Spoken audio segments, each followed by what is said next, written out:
ہمارے شیخ رحمۃ اللہ علیہ نے فرمایا کہ گناہ چھوٹے یا نہ چھوٹے توبہ نہ چھوڑو، اور گناہ چھوٹے یا نہ چھوٹے استغفار نہ چھوڑو، اور گناہ چھوٹے یا نہ چھوٹے اہل اللہ کی صحبت نہ چھوڑو، اور گناہ چھوٹے یا نہ چھوٹے اللہ کو نہ چھوڑو، تو گناہ ہی تم سے چھوڑ جائے گا۔ ایک وقت آئے گا کہ گناہ ہی چھوڑ جائے گا۔ روحانی زہر یہ گناہ ہے، تمہارا مرض گناہ ہے اور دوا استغفار ہے، حدیث پاک میں ہے تمہارا مرض گناہ ہے اور دوا استغفار ہے۔ اللہ سے گڑ گڑا کے دعا مانگنا، یا اللہ یہ گناہ مجھ سے چھڑا دے، یہ بھی بہت مبارک ہے۔ امید ہے خدا کی رحمت سے کہ ایسے شخص سے بھی درگزر کا معاملہ ہو، چونکہ اس نے گناہ تو چھوٹا نہیں لیکن دعا تو مانگتا ہی تھا درد دل سے ہم سے ہی دعا مانگتا تھا۔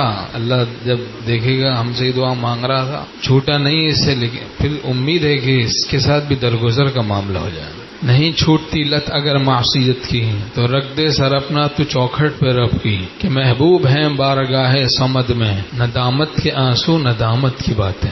لیکن درد دل سے مانگے اور کوشش بھی کرے چھوڑنے کی، تو کوشش تو ہم کریں۔ یہ بھی ایک عجیب نسخہ ہے۔ بیٹھے گا چین سے اگر کام کے کیا رہیں گے پر، گونا نکل سکے مگر پنجرے میں پھڑ پھڑائے جا، ضربیں کسی کے نام کی دل پہ یوں ہی لگائے جا، گھر نہ ملے جواب کچھ در یوں ہی کھٹکھٹائے جا، کھولیں وہ یا نہ کھولیں در اس پہ ہو کیوں تیری نظر، تو بس اپنا کام کر یعنی صدا لگائے جا۔ تو معافی مانگتے ہی رہنا چاہیے، بہت بڑا عمل ہے اللہ سے معافی مانگ۔ حضور قلب کے ساتھ کسی کو توفیق ہو جائے، زبردست سعادت مندی نصیب ہو گئی۔ تنہائیوں میں شب کی کر منتیں تو رب کی، داغے گناہ دھولے آنسو بہا بہا۔